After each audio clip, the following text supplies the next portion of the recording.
Halo teman-teman, berjumpa lagi dengan saya Brother Pio. Kembali kita akan menanggapi video dari Bang Roma yang sedang podcast dengan Dondi Tan. Dondi setan. Jadi Dondi setan benar. Kali ini kita menanggapi satu persatu statement dari Dondi Tan tentang kekristenan. Berikut videonya.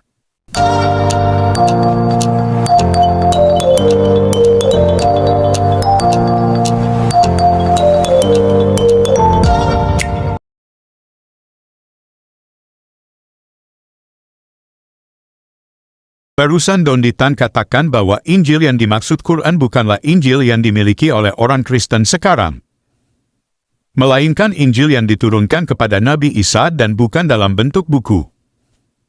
Tapi lucunya, Dondi Tan tadi katakan bahwa kata Injil itu berasal dari kata Yunani yaitu Evangelion.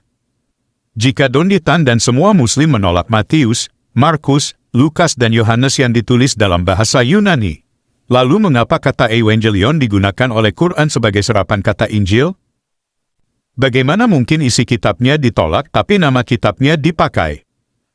Kalau Quran konsisten, seharusnya menolak segala sesuatu yang muncul dari bahasa Yunani.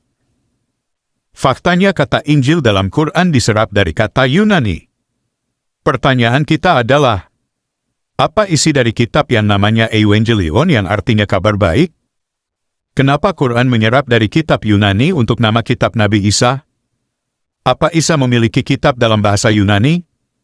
Tadi Dondi Tan juga katakan bahwa Injil Nabi Isa hanya teruntuk Bani Israel pada waktu itu.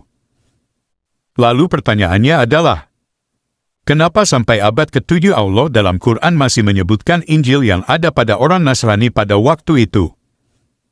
Contohnya pada ayat berikut. Surah Al-Maidah ayat 47. Hendaklah pengikut Injil memutuskan urusan menurut apa yang diturunkan Allah di dalamnya. Siapa yang tidak memutuskan suatu urusan menurut ketentuan yang diturunkan Allah, maka mereka itulah orang-orang fasik. Jika Injilnya tidak ada dan sudah pergi bersama nabinya, lalu bagaimana mereka memutuskan perkara kalau Injilnya sudah tidak ada? Tadi Dondi Tan juga katakan bahwa Taurat dan Injil bukan berupa tulisan. Justru di sini Dondi Tan sedang bertentangan dengan isi Quran, karena Quran katakan berikut pada surah Al-A'raf ayat 157. Yaitu, orang-orang yang mengikuti Rasul, Muhammad, Nabi yang ummi, tidak pandai baca tulis, yang namanya mereka temukan tertulis di dalam Taurat dan Injil yang ada pada mereka. Sangat jelas Quran katakan Taurat dan Injil itu berupa tulisan, dan tulisan tersebut masih ada sampai zaman Muhammad.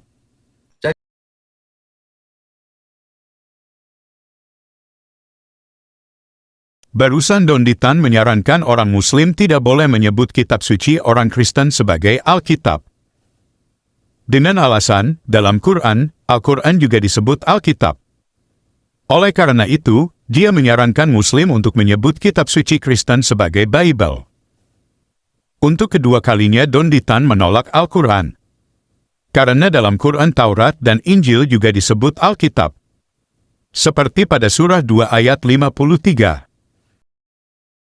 Musa al-kitab والفرقان Musa al-kitab والفرقان Di mana Allah telah menurunkan Musa Alkitab, dan Alkitab yang dimaksud adalah Taurat, dan Taurat ini juga sebagai pembeda atau Al-Furqan. Jadi pembeda itu bukan cuma Al-Quran tetapi Taurat juga. al-kitab.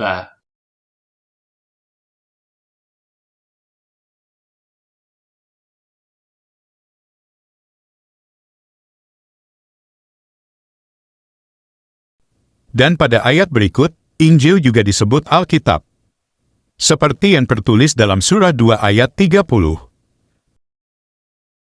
Al-kitab. Al-kitab. Jadi kata Alkitab dalam Al-Quran itu juga sebutan untuk Taurat dan Injil. Tapi anehnya, seorang mualaf justru mengajari Bang Haji Roma yang lahir Islam tentang Islam. Lebih menariknya, Quran selalu sebut Yahudi dan Nasrani sebagai ahli kitab. Pertanyaan kita adalah, bagaimana mungkin disebut ahli kitab, sementara kitabnya sudah tidak ada atau palsu? Oke teman-teman, demikian tanggapan kita terhadap pernyataan Donditan. Besok kita akan sambung ke pernyataan dia yang lainnya. Terima kasih untuk dukungan teman-teman. Tuhan Yesus memberkati. Nah, sementara kata Injil itu tidak bisa diuraikan asal-usulnya dari bahasa Arab ataupun dari bahasa Ibrani ataupun dari bahasa Amhari. Ternyata itu memang diadopsi atau berasal dari bahasa Yunani yang mengalami semitisasi.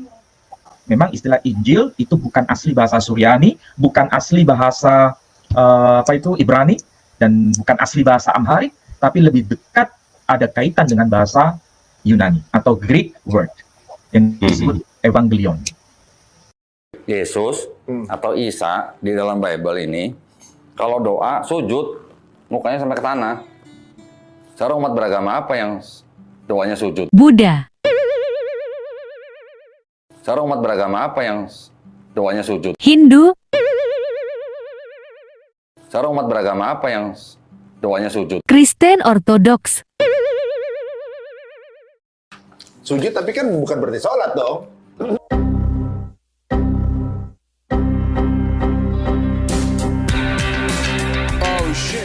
Sekali lagi nama saya Kainama, saya biasa dipanggil Kay.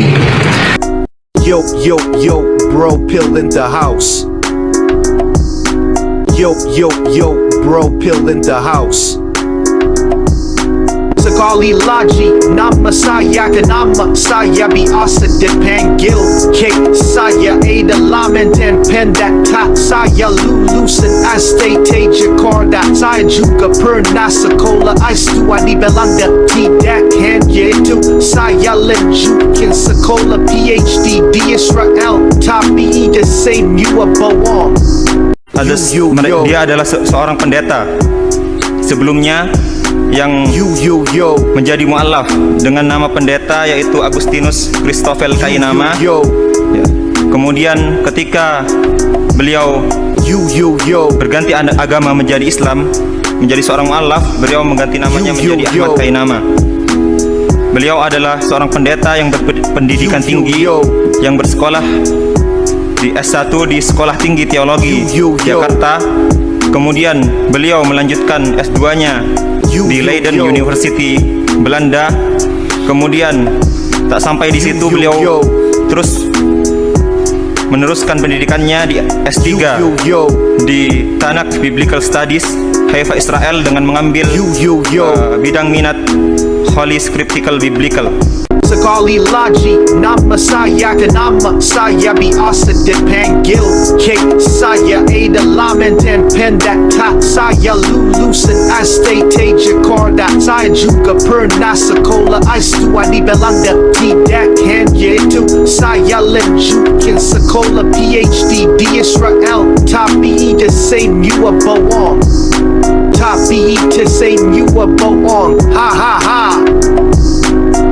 Aku bukan mantan pendeta, tidak pernah sekolah keluar, aku tidak pernah sekolah teologi, tidak pernah tahu apa-apa.